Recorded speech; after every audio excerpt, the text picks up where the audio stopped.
Hello, in this video we are going to see, or you are going to be able to, at the end of seeing this video, to define what is teamwork and to know in which situations it could be more interesting or it would be more convenient for us to propose a team to carry out the work, the tasks, or that perhaps we would probably think about whether individual tasks could be more advantageous in that context.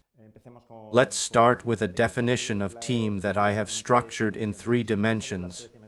You build a team with the following characteristics that you see in the transparency, and the next 2. Normally it is understood that more than 3, and probably the normal teams that you are going to find in the organizations are going to be in the range of 6, 7, 8 people, because from there it is more difficult to manage. But for example, with the image you have, which is a rugby team, we would be talking about 15 in the field plus a few outside. But the fundamental thing is that they have complementary skills. And this is very easy to illustrate when you are showing sports teams, because a goalkeeper has different skills from a striker or a defender. So here it is very clear, and also physically you see the differences. When you are in the teams of work, it is exactly the same. There are people who have different skills, different knowledge that complement each other and allow us to carry out the task or the projects that we have commissioned in the team. These people interact in the team, and basically what happens is that the tasks are mutually dependent. That interaction, if it is dynamic, if you have to intervene, all the people in the team, the more you intervene, there will be a greater need to form a team. It is not that I do my part, and I forget about it because I don't know anything else. We are on the edge of what, from there, it is true that we are a team because you need the other people to be able to complete the task, but your interaction is very sequential, very limited. And then, in addition, they all have to be committed to a common purpose. And this is linked to the next and the last of the blocks of characteristics of the definition of the team, and that is that they are recognized as a unit. That is, we have objectives that are common to all. We have performance indicators that are team indicators, not just individual indicators. If I only have individual performance indicators, we are not really a team. And also that the people who are part of the team feel responsible for the construction or the achievement of those results. So my effort as a person who is in the team impacts the results. I know it, I assume it, and I collaborate on it. So the 3 dimensions are people, but not too many. We have complementary skills, we have a common purpose. And I have shown you 3 figures in this transparency, and one of these images probably would not be representing a team. Do you know which one? Yes, indeed, it is the first one, because the characteristics that you would lose with the first one is that, okay, these are analogies. Obviously, we have to interpret and transmit these images. But you can see a group of people, but they are too many people to be able to talk about them as a team. It is true that they can be recognized as a unit and have a common purpose. It is true that they could be complementary people because each one does a different thing. However, in the other 2 figures, in the one in the center, there are several people, not too many. Being all together would give us the idea that they are collaborating for a common purpose.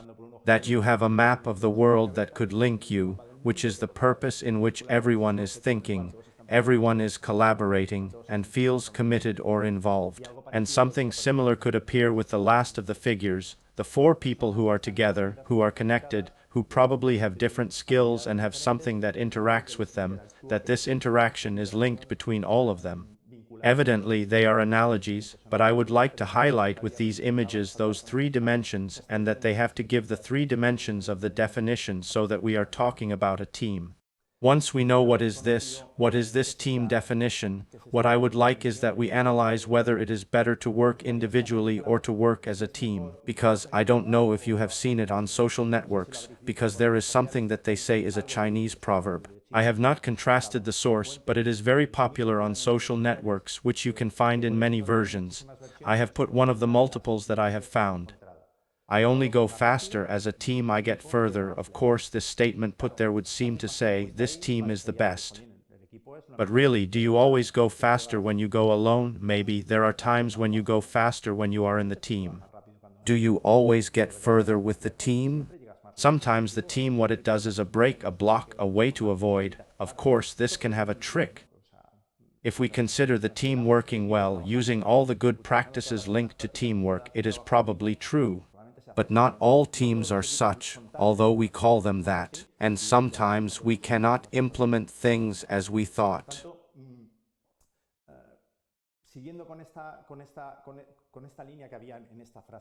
Therefore, continuing with this line that was in this sentence, as this part of social networks, as this certain favorable pressure towards the link in the team, I wanted to show in this transparency some of the things that are linked to that good press that teamwork has. On the one hand, there is an aspect of social desirability. It is not well seen, it is aligned with the values of the 21st century, working in a team.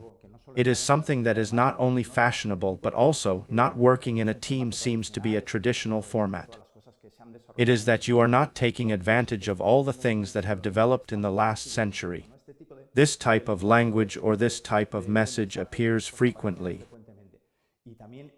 And it is also common for people to consider that everyone, and it is necessary to know that this is true, but it is what everyone say, that working in teams are all advantages. And also, it is not only that it has all advantages, but that there is a slightly negative view of the individual, because the individual can be seen as authoritarian, it can even be seen as dictatorial.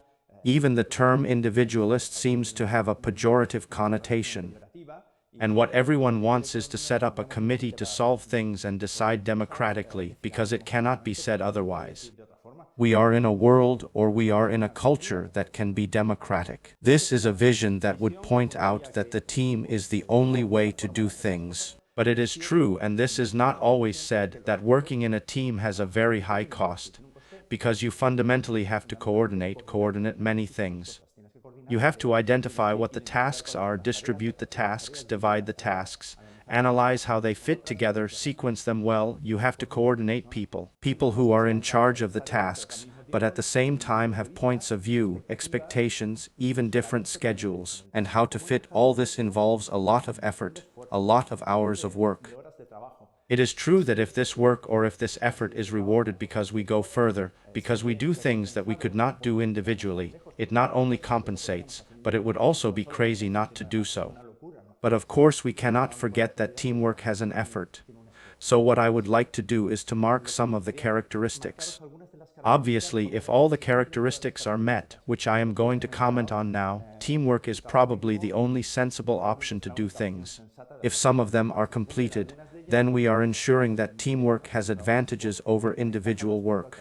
If none are completed, we would probably have to rethink if we really need a team, or we would not be doing things much better by organizing individual work.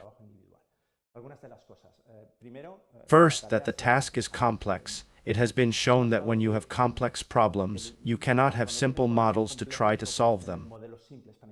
Complex problems normally require complex models to be solved. If the task is complex, it is very difficult for a person individually to be able to have all the knowledge and all the necessary skills to be able to take the steps to complete the task or the matter that we are in charge of. Another of the themes or characteristics is if the topics that we are going to work on are confusing, blurry, or uncertain. In this sense, what I mean is that there are not very clear guidelines on how to act or how to function. And what is clear, at least it has been shown, is that when you have uncertainty, making an average of the opinions of different people is a better estimate than the best of individuals, trying to predict what is going to happen or trying to solve these issues. Of course, when you have uncertainty, I am not referring to that you measure a distance if you have a meter. If the problem is to measure a distance and you have a meter, there is no uncertainty. Use the meter and that is the measure.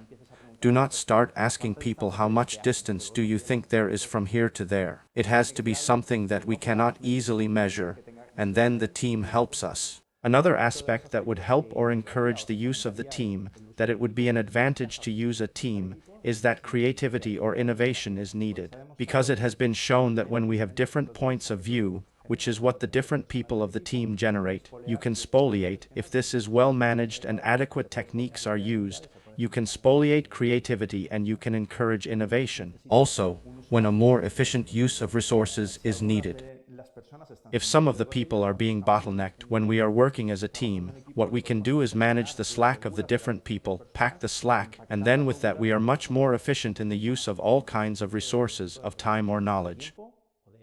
When you need a quick learning and the team allows you that all the people who are incorporating there are incorporated into the team, can learn and teach other people. And also, another of the characteristics is when the task or the process is a transversal process that affects different units. And in this sense, if you need the commitment of all the people involved or affected so that the ideas are put in motion, obviously being in a team is an advantage. And having all these people involved in the decision process of what is going to be done.